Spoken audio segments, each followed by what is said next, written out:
संध्याकाळचे वातावरण शांत आणि रोमॅन्टिक होते. जेवणाच्या टेबलावर एक मंद प्रकाश पडला आणि खोली उबदारपणे भरली होती. रिया स्वयंपाकघरातून सॅलडची प्लेट घेऊन बाहेर पडली. तिची चाल मंद होती. तिच्या शांत चेहऱ्यावर थोडासा संकोचही दिसत होता. जणू ती प्रत्येक पावलावर स्वतःवर नियंत्रण ठेवत होती. तिने प्लेट तिच्या नवरा राजकडे वाढवली आणि म्हणाली, "हे घ्या."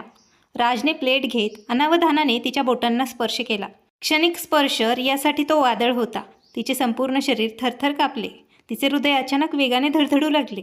तिच्या हातून एक उबदार लाट वाहू लागली. ती तीच लाट होती जी तिने 3 वर्षांपासून आत अडकवून ठेवली होती. ती लाट जी तिच्या नवऱ्याच्या स्पर्शाचीच वाट पाहत होती. रियाने डोळे खाली केले.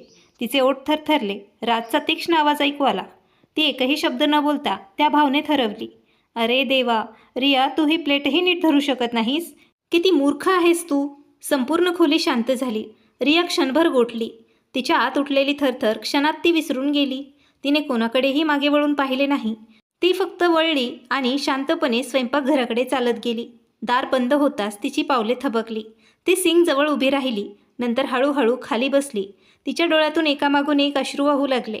त्यांच्या लग्नाला 3 वर्ष झाली, पण आजपर्यंत तिच्या पतीने तिला कधीही त्याच्या जवळ येऊ दिले नाही. रात्रीचा स्पर्श केला नाही. कोमलता नाही, फक्त अंतर आहे, फक्त थंडपणा आहे. आणि आज पुन्हा तोच अपमान. ती तिचे अश्रू पुसताना विचार करू लागली, "मी प्रेमाच्या स्पर्शालाही पात्र नाही का? माझी तळमळ, माझी इच्छा, माझे दुःख आयुष्यभर माझ्या आत मरत राहतील का?" स्वयंपाकघरातील शांततेत तिचे रडणे प्रतिध्वनित होत होते. 3 वर्षांपासून जगण्याचा प्रयत्न करत असलेल्या स्पर्शाची इच्छा तिच्या हातातून निसटून गेली होती. रिया तिचे अश्रू पुसत होती तेव्हा तिला स्वयंपाकघराच्या दारावर पावलांचा आवाज ऐकू आला. ती पटकन उभी राहिली, जेणेकरून कोणीही तिला रडताना पाहू नये. पण खूप उशीर झाला होता.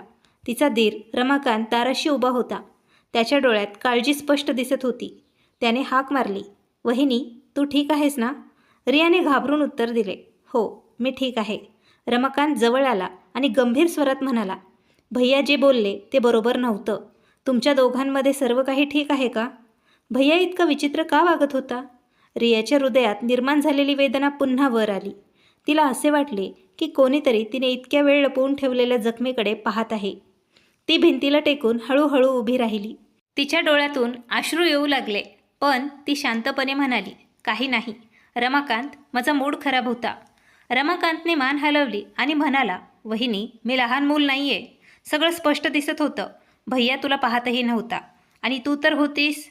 तो थांबला आणि जणू काही त्याचे शब्द निवडत होता. रियाचे हृदय घट्ट झाले. पहिल्यांदाच तिला कोणाच्या तरी डोळ्यात तिचे दुःख स्पष्टपणे दिसले होते. ती म्हणाली, "आमच्यात सर्व काही जसे दिसते तसे नाही." रमाकांत घाबरला. म्हणजे रियाचा आवाज अचानक थरथरला. ती हळुवारपणे म्हणाली, "3 वर्ष झाली रमाकांत, 3 वर्ष, आणि त्याने मला स्पर्शही केला नाही. एकदाही प्रेमाने नाही, एकदाही नवऱ्यासारखं नाही." रमाकांतचा श्वास थांबल्यासारखं वाटत होतं. त्याचा चेहरा अविश्वासाने भरला होता. रियाच्या डोळ्यात पुन्हा अश्रू आले. ती रडत म्हणाली, "मला माहीत नाही मी काय चूक केली आहे, पण दररोज असे वाटते की मी घरात नाही तर तुरुंगात राहत आहे." स्वयंपाकघरात एक खोल शांतता पसरली. रमाकांतशिवाय कोणीही त्या महिलेच्या हृदयाचे रडणे ऐकले नव्हते. रमाकांत जवळ आला आणि हळू आवाजात म्हणाला, "वहिनी, मी गेल्या 3 वर्षांपासून परदेशात शिकत आहे. मला घराबद्दल कधीच काहीच माहीत नव्हते. तू मलाही कधीच काहीही सांगितलेले नाहीस." तो क्षणभर तिच्याकडे पाहत राहिला. मग संकोचाने भरलेल्या पण खऱ्या काळजीने भरलेल्या आवाजात त्याने विचारले, "भैयाला दुसरे कोणी आवडते का?" तिच्या बोटांना थंडी वाजली. तिला असे वाटले की कोणीतरी तिची सर्वात मोठी भीती शब्दात उतरवली आहे. ती गुदमरलेल्या आवाजात म्हणाली, "मला माहीत नाही रमाकांत." आणि त्यासोबत ती डोके टेकवून उभी राहिली. रमाकांतने स्वयंपाकघरात निर्माण झालेली शांतता मोडली. तो पुढे सरकला आणि रियाच्या खांद्यावर हळुवारपणे हात ठेवला, पण अतिशय सावधपणे, जणू काही तिच्या आधीच तुटलेल्या आत्म्याला आणखी तडा जाऊ नये म्हणून. तो हळू आवाजात म्हणाला, "काळजी करू नकोस वहिनी, मी सत्य शोधून काढेन. भैया का बदलला आहे? तुमच्यात हे अंतर कशामुळे निर्माण झाले होते?" रियाने वर पाहिले. तिच्या डोळ्यात आशा आणि भीती दोन्ही दिसत होतं. रमाकांत पुढे म्हणाला, "मी भैयाशी याबद्दल बोलेल. जर काही गैरसमज असेल तर मी ते दूर करेन. आणि जर भैया तुम्हाला इतर कोणत्याही कारणाने दुखावत असेल तर मी तेही दूर करेन." रिया काहीच बोलू शकली नाही. तिच्या अश्रूंमध्ये थोडीशी सुटका होती, कारण तिला माहीत होतं की या घरात कोणीतरी तिचं दुःख समजत आहे. रमाकांतने क्षणभर तिच्याकडे पाहिले, मग हळुवारपणे म्हणाला, तू एकटी नाहीस वहिनी, मी आता इथे आहे. आणि 3 वर्षात पहिल्यांदाच रियाला जाणवले की कोणीतरी तिचं दुःख ऐकत आहे. स्वयंपाकघरातून बाहेर पडताना रमाकांतची पावले मंदावली. रियाच्या अश्रूमधला ओलावा त्याच्या डोळ्यात आला. पण त्याच्या दुःखाचे ते एकमेव कारण नव्हते. त्याच्या हृदयातील एक खोल जुनी गाठ सुटू लागली. तो व्हरांड्याच्या कोपऱ्यात उभा राहिला. त्याला तो जुना लग्न सोहळा स्पष्टपणे आठवला. मंद दिवे, पाहुण्यांची गर्दी आणि त्यांच्यामध्ये रियाचा हसरा चेहरा. त्या दिवशीही त्याने ते दृश्य मनात साठवून ठेवले होते. कोणतेही स्पष्टीकरण न देता, कोणतीही अपेक्षा न करता, फक्त एक गोड अव्यक्त भावना. मग त्याच्या मनात एक हलकीशी वेदना निर्माण झाली. त्याला आठवलं की जेव्हा तो सुट्टीच्या काळात घरी आला होता तेव्हा त्याच्या पालकांनी त्याला सांगितले होते की राजचे लग्न ठरले आहे. सून खूप सुसंस्कृत आणि प्रेमळ होती. तिचे नाव रिया होतं. त्या क्षणी जणू त्याचे हृदय थांबले आहे असे वाटले. तीच मुलगी, तोच चेहरा, तेच हास्य, जे त्याला नेहमीच त्याच्या मनात हवे होतं. आज ती त्याच्या समोर त्याची वहिनी म्हणून उभा होती. रमाकांतने भिंतीवर डोकं टेकवलं. त्याच्या मनात एक वेदना होती, पण त्याला तक्रार करण्याचा अधिकार नव्हता. आता त्याच्यासमोर आणखी एक सत्य होतं की रियाला वेदना होत होत्या. ती एकटी होती आणि तिचे दुःख समजून घेणाऱ्या एका व्यक्तीशिवाय तो तिच्यासाठी कधीही काहीही होऊ शकत नव्हता. रमाकांतने एक दीर्घ श्वास घेतला आणि विचार केला, जे माझे नव्हते ते गमावण्याच्या लायकीचा मी नाही. पण माझ्या वहिनीच्या बाबतीत जे मी काही चुकीचे होत आहे ते दुरुस्त करण्याची जबाबदारी माझीच आहे. त्याच्या डोळ्यात एक दृढता परत आली. त्या डायनिंग हॉल घटनेनंतर घरातील वातावरण दिवसेंदिवस अस्वस्थच राहिले. रमाकांत त्याच्या भावाकडे शांतपणे पाहत होता. कधी त्याची नजर टाळत होता, कधी निराशेने सबबी सांगत होता.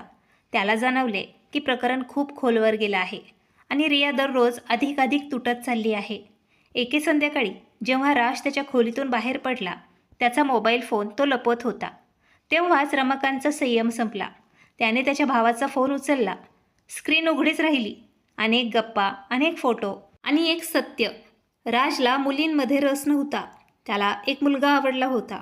रमाकांतच्या पायाखालची जमीनच सरकली.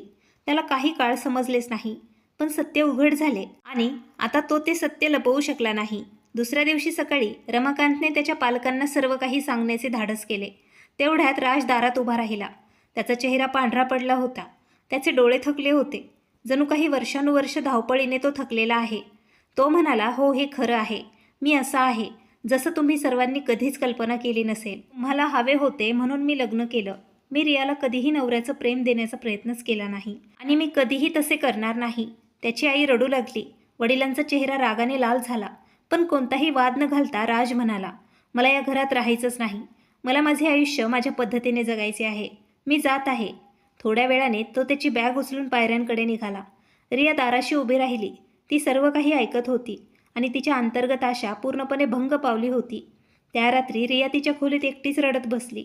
लग्नाची 3 वर्ष ती तळमळीने 3 वर्ष वाट पाहत होती. सर्व काही व्यर्थ गेलं. तिला असं वाटलं की ती या नात्यासाठी नाही तर विश्वासघाताची किंमत मोजत आहे. 3 महिन्यांनंतर घर हळूहळू सामान्य झालं, पण रिया अजूनही आतून रिकामीच होती. रमाकांतने तिची काळजी घेतली, प्रश्न विचारले, तिच्या शेजारी बसला, पण त्याने कधीही मर्यादा ओलांडली नाही. एका संध्याकाळी रिया पूजा खोलीतून परतत होती. मग रमाकांत हळूच म्हणाला, वहिनी, मी तुम्हाला काही सांगू का? रियाने त्याच्याकडे पाहिले आणि रमाकांतने मोठ्या धाडसाने म्हटले, मी तुम्हाला वर्षानुवर्ष काहीतरी सांगू इच्छित होतो, पण नंतर तुम्ही माझी वहिनी झालात म्हणून मी स्वतःला गप्प केलं. रियाला त्याचं बोलणं ऐकून धक्का बसला. तिचे हृदय थांबले.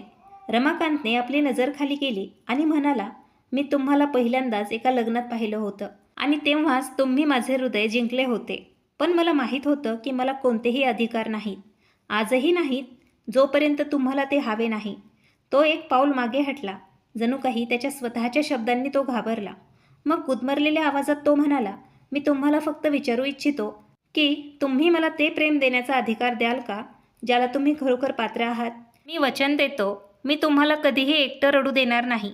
रियाचे डोळे अश्रूंनी भरले. हा दुर्दैवी क्षण एखाद्या चमत्कारासारखा होता. वेदना, अपमान आणि तुटलेल्या स्वप्नांवर मात करून ती पहिल्यांदाच प्रेमाची उबदारता अनुभवत होती. ती काहीच बोलली नाही. तिने फक्त तिचे डोके थोडेसे वाकवले आणि रमाकांतला समजले. काही आठवड्यातच सगळं काही बदलू लागलं. रिया आणि रमाकांतचं नातं घाईघाईत विकसित झालं नाही.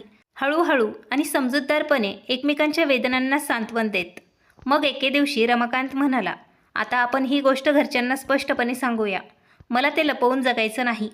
रियाचे हृदय धडधडत होते, पण तिने धाडस एकवटले आणि मान हलवली. त्या रात्री रमाकांत शांत आवाजात म्हणाला, आई बाबा, मला रियाशीच लग्न करायचं आहे आणि हा निर्णय कोणत्याही जबरदस्तीने घेतलेला नाही आहे. मला ती माझ्या मनातून हवी आहे. खोलीत क्षणभर पूर्णपणे शांतता पसरली. रियाने घाबरून डोळे वर केले.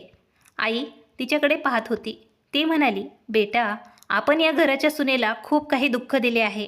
जर तिला आता खरं सुख मिळत असेल तर आपण तिला का थांबवू?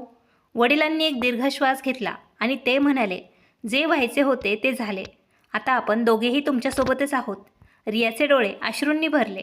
पहिल्यांदाच तिला वाटले की हे घर तिचेही आहे.